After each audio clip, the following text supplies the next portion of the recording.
So if you're just starting out a YouTube channel, I'm going to tell you something you really don't want to hear, but it's true. And I think it'll really help you in the end. You have to realize that YouTube is a business. If you want to, however you're going to use it and what you're going to do, it's still a business. And businesses take time to build. My channel called Fleeing Babylon that I just monetized about 3 months ago, I was almost 2 years making videos on a fairly regular basis, 1 to 2 a month for that channel. And yes, it can seem super bothersome that you're not getting anywhere. The 4,000 or now 8,000 watch hours, or getting to where, you feel like people are actually hearing you and you're starting to see any growth. And we make video after video and you just don't seem to see your hours.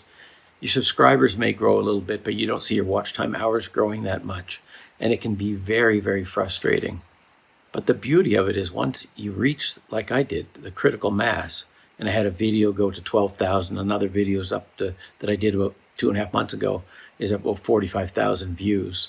That one video brought me in 1,000 subscribers and way over the 8,000 watch time hours. So, and it wasn't like something YouTube was doing wrong or they're hiding me or anything to do with that. The reality is this is a business like every other business. And I've been in business all my life self-employed. It takes time. So yes, I have another business that I'm doing, or a couple on the side that I'm doing besides YouTube. But at the same time, I felt to share about not just how to build business, but how to build a YouTube business, because it's really the same thing. I don't believe it matters exactly what kind of business you're building on YouTube or niche you choose or whatever. I don't think that is the key thing. It is in a way, but it's not really. The main thing I think you have to get in to understand is that businesses take a long time to get going. Yes, when a restaurant starts, yes, they seem busy and all that, and they even may be busy right from the start, or they may build up over 6 months or a year. But they have invested a lot of money and time in that business. It may not pay off and cover the cost of building that business for 2, 3, 5 years, if ever. A lot of restaurants never cover their costs, even though they would appear busy. You could say the same thing about, you decide, hey, I'm not a lot younger than me. Let's say you're 30 or 25 and you go, I want to get into farming. I want to do a farm. Well, do you think that you put in your first crop and now you're a millionaire? Well, it doesn't work. First off, you got to buy the farm, or if it was given to you by your family, great. But farming costs money. Every business pretty much costs money. And the beauty of YouTube actually is that it is the one business that really doesn't cost much of anything. I have a mic that's worth, what, $35, $40. I have a camera that is my own phone. I have my computer, which I already had. And yet YouTube is paying me well over $700, $800 a month now on my other channel. And why? Because I make business or content. It's religion / history channel called Fleeing Babylon, but I make things for people, and the people care, I guess, about what I'm making, which is great, because they come and they watch my videos and they enjoy them and they comment and I comment back to them. In my last video, I made it all about the issue of they are your customers. The people that are on your channel, even if it's 5 people leaving a message, or 4 or 10 or 100, they are your customers and you can interact with them. Ask them a question, what other video would you like to see, whatever, that kind of thing. They are your customers. Think of it as if you just opened the door to your restaurant and the first people that come through that day are probably the most important people that ever come through your restaurant. Because if 100 people come in, or 10, it doesn't matter, let's say it's 100, come in to eat over the course of the night, and they all go away satisfied, loved the restaurant, loved the service, loved the food, loved everything about it, then they'll probably be back and they're probably going to tell other people. And it's the same thing with YouTube. If the people that subscribe to you don't come back to your videos, that's a huge problem on YouTube. You've got to try to keep at least 30, 40% of your people on a somewhat regular basis coming back to your videos. So you are building a business, and your customers on YouTube are the viewers all over the world, or wherever they might be. They are your business. No matter if you're going to try to sell something in the end, or sell courses, or sell product, or whatever you think you might want to do with your YouTube channel, you have to get the eyeballs on your channel. And then that means you have to treat your customers extremely well. Forget about the 1,000 you want to get or 10,000 you want to get. Treat the 200 or the 500 you have right now. Treat them like gold. That's the last video. I'll leave a link at the end here for it, but it's worth going to take a look at. So let's move on. The beauty of YouTube is that you can do this, as I said, for almost nothing except your time. And yes, it takes time. Time to learn to edit, time to learn to present, time to learn all the different factors of being on YouTube as a presenter. But it really isn't that difficult. And there's lots of channels like this one I'm doing where you can go and learn. But the issue is you have to be patient with yourself, patient enough to learn. It's like when I started gardening a few years ago because I wanted to learn how. My first plants, a lot of them died or ants ate them or bugs infested them or whatever. But you make mistakes and you move on and you keep going. And the beauty of YouTube is you just make a new video. You keep getting better and better slowly but surely. The number 2 thing I want to talk about is the issue of endurance. Endurance. Okay, so you start the channel, it's going great, you're getting a few people in and all that kind of thing. But are you willing to go through the 2 years, 3 years, 4 years of having it not really be as successful as what you would like to it be? But every business is like that. No matter what business I've ever created or started, it starts small. My first business was buying 50 sweaters in South America and selling them in Canada. I didn't buy thousands of sweaters, I just bought 50. And to see how those 50 go. They're like your customers. Each time, and even when I sold the sweaters, some of those same customers would come back and buy other sweaters. Some of them ended up having 5, 6, 8, some even 10 sweaters. So over time, they kept coming back and buying. But YouTube is the same way, but we have to have the endurance to go through the difficult time of waiting and making videos that you think are really good and hardly anyone watches them. Are we willing to put out 10, 20, 30? I had at least 40, I'd say 40 or 50 videos out before my channel really took off. And it's doing great now. I mean, I don't hardly put out a video that doesn't get 3,000 views now. And the good ones are 12 or 14,000. But you can't regulate that. You just keep going. But whatever niche, and they talk about niche, let's call it business on YouTube you get into, whether you're doing gaming or whether you're doing finance or whether you're doing, like me, in the religion history, alternative theories kind of thing, whatever you're into, and that's what you're presenting on, construction of homes, real estate, it doesn't really matter. Whatever it is, you better love it.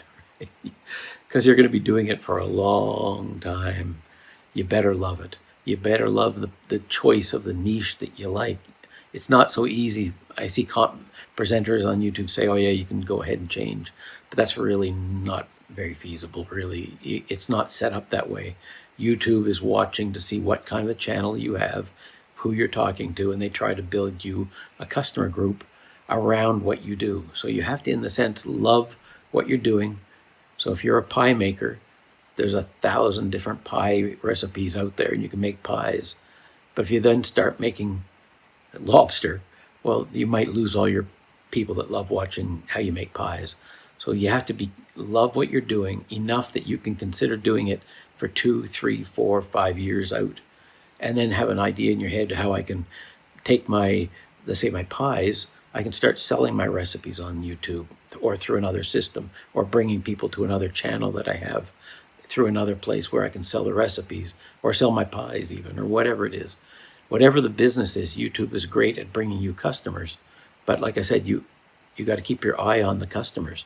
The people that watch your videos are your customers, especially the ones that comment. Make sure you comment back. In my last video, I talked about lobsters, a lobster restaurant, and then immediately switched over to steaks. And then of course, you'd lose your business, because people, not only do people that are customers of yours like the lobster, but at the same time, do you even know how to cook steaks properly? Just because you do lobster and lobster bisque and lobster souffle or whatever, that doesn't mean that you can then move your kitchen over to something completely new. It'd be like taking a person that's grown up with Mexican food and they are fantastic at a restaurant making Mexican food, and then they immediately switch over and start doing French cuisine. Well, it's probably not going to do well. The chances are like 1% that it's going to do well. So you have to bring to your channel, whatever it is, you have to want to do it for years and love what you're doing, but you also have to bring a unique perspective. On my channel, Fleeing Babylon, about my channel is about as unique as it can get, because I'm talking about the Bible issues, all the Bible people being in Africa. And here I am being a Gentile or a white fellow talking about the fact that all the people in the Bible were from Africa. And Africans, there's tons of people that are starting to realize that. Now, I might be one of the only people from my type that can see that, but I can see it, and I love it. It's fantastic. I love my channel. I love the people that I deal with, and it's wonderful. It's super rewarding, and I can do it. I can see myself doing it for 5 years, no problem, because I love it. But I also bring a perspective that they even don't have in their own community, whether they're in Africa or African American in the US or Canada or Brazil. I bring, now yes, I'm Canadian, but I bring a perspective that's different, a different way of seeing the scriptures, the Bible, all the apocryphal type works. I bring something that's unique, or I try to the people that are watching my channel, because that is what they're coming for, in a sense. If the customer comes and I'm continually giving them something to, to think about that they might not have thought about and consider. I'm not telling them what to believe in any way. I'm presenting information in a way that hopefully they can digest and go, oh, I never thought about that. And what else is he putting out? And I think that's wonderful, right? As soon as I got monetized, all my videos started just going crazy, right? All my old videos started doing really well, because people that liked the things I was putting out at that time, a few months ago, they also realized, oh, I like some of his old stuff from a year ago. I never saw it. So they go back and look at it. But remember that it is a long-term business, YouTube, a long-term business.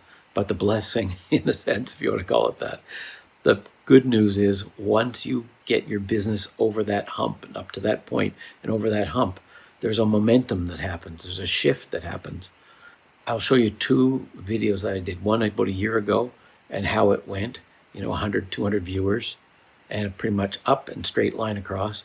And I'll show you one of my better performing videos now that went way up and then never died. It just continually, a month in, it's still getting very good views. And so that didn't ever happen to my videos in the first year. It really didn't. I had one video, I think, that did quite well. But other than that, it was just 100 views, 200 views, 400 views, right? Never 1 view or 2, but not many. And certainly not enough to get me to where I was monetized ever. But yet, I just kept plugging along. And then YouTube, the channel, the algorithm, realized I was putting out good things. And my customers, my interaction with them, something happened to where, boom, all of a sudden, my channel just, and I can't say it was the last video I did I can't say it was that one video 3 months ago that did it, because I don't think it was much better than some of my other videos.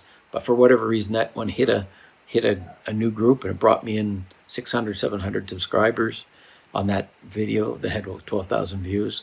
But it did really well. And then about 2 weeks later, I had another one, like I said, that is at 47,000 or something views now. It's done very well.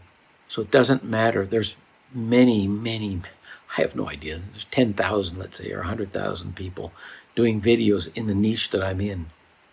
But who cares? It doesn't matter. Mine is different.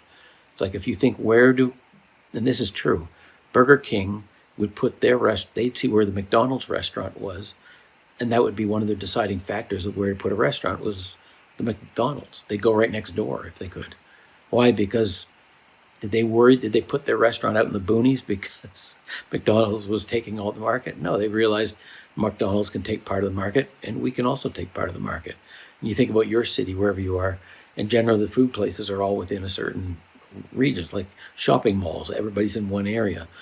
So don't worry that you have to be something crazy in some teeny niche that, there's only 100 people in the world would be interested in what you're doing.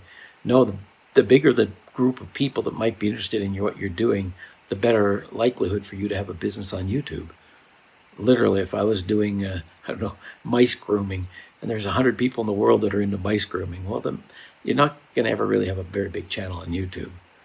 But if it's dog grooming, right, then you're going to have all over the world people, there's huge channels that do stuff on dogs. So you have to choose the niche that you're going to be in, love it, and be willing to spend the time and the energy and the emotions to carry you through to where it works for you. I think this is a key area that people forget, especially new presenters, and even people that have been doing it a little longer like me. Your voice is key. It matters. But your voice has to be unique. It has to be different. There has to be a reason that people are going to come and listen to you. You can't just go and take someone else's stuff that they've done well in whatever niche you're in and then go, oh, I'm just going to do a copy of that.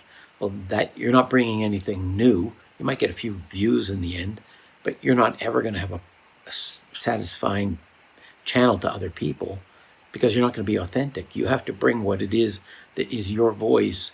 You have to be able to bring your voice and what's unique about you.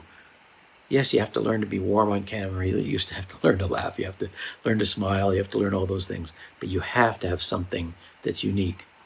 And let's say you're into construction and you're fantastic at building homes or whatever. You may not be the best on the camera. It doesn't matter. But what are you bringing that others would find interesting? So it isn't the person that's the smartest or the best or the nicest equipment. I mean, what do I have for? I don't have the fancy lighting. I don't have the fancy mic. I don't have the fancy phone with another phone over here, another camera over here, and a fancy computer, the top of the line, $4,000 computer. I didn't go do well on YouTube because of any of that stuff. I learned how to overcome my mistakes in presenting and get to be a better presenter to where I could talk on camera, feel more comfortable with myself or the information I'm presenting.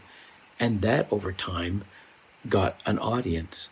And then the audience interaction that I have, even now, every video I do, I answer every comment as best I can, and not just thanks. I try to say something to what they actually commented because they still are my customer. And if I'm sitting, I think at 5,600 or 5,500 subscribers right now, if in a month from now or two I want to be at 10,000, I still have to treat the customers that come in now, not just the ones that came in at the beginning, the ones that came in now, because they're still customers and they're still great people and they want to learn. And I love teaching, so it works out well. But you have to have a unique voice. You have to have something that keeps them coming back. And it isn't the beauty of your equipment, your phone, those things, they don't bring people back. It isn't even really how you present, although that's important in the end. It's what are you giving to the people? When they watch your video, are they satisfied? Because YouTube, as you know, tracks that, right? On my videos, generally about, by the time it's ended, most of my videos are 30, 40 minutes long. And I usually have 20 to 30% still watching the video at the end. And usually it comes down pretty quick and then tracks sort of along. But the interesting thing is for almost an hour to have, let's say, 5,000 views on a video, that means over 1,000 people watched your video from start to end. And YouTube tracks that. They track all kinds of things. But you have to satisfy the people. But if you're doing home construction, as I said, or you're teaching how to make a pie, if 50% of the viewers, even if there's only 100 viewers, but 50% of them watch it till the end, YouTube is going to go, we love you, because they want to keep people on YouTube, right? You're part of their business, but they need to trust you. So but it takes time. It takes time. Your main job is to make sure you're presenting good videos as best you can every time, learning and growing, but that every video is a little bit better and you keep learning. But don't need to invest in it's not the money invested in equipment that makes your channel at all. I don't even know if it's even 5% value for your channel. I know lots of people have video teaching things, and I've watched lots of them. And lots of them have great equipment and great lighting and all that kind of thing. And some of them give very good, valuable information. But more than half of them are like, it's like, oh yeah, my camera, this one is $1,000 and that's this, and I did this, and you can do these fancy things. And those are all nice in the end. But that's like when McDonald's, after 10 years, they need to renovate their building and they bring in and they redo their building and get the best of things and make it look nice. Well, that's fine because they're already going. But we have to get your channel going, or my channel going. And then as it starts to give you some money coming in, you can reinvest some of that money in, as I'm going to do, in getting a new mic, that kind of thing.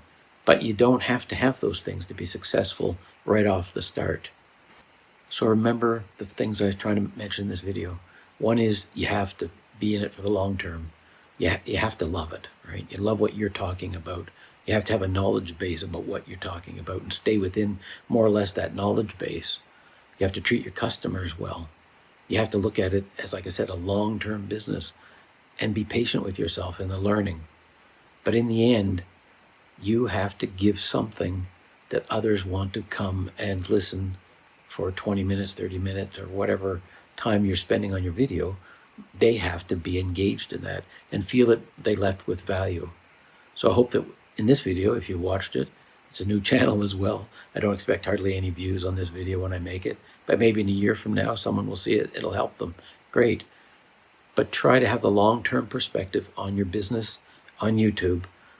A year from now, 2 years from now, can I still be here? Can I still go? Can I keep the momentum going? And it will work out. But most people quit before they start, or they make some serious errors right at the very beginning. We don't need to do that. Just start out in what you know, do the best you can, present the best you can, and it'll all come together. I hope you've enjoyed the video. If you have been here to watch it till the end, please do give it a like. And like everybody else, I appreciate it. And if you want to subscribe to the channel and find it there's value, then that's great too. And if you don't, no problem at all. Anyway, nice being with you. Have a good day. Take care. Bye-bye.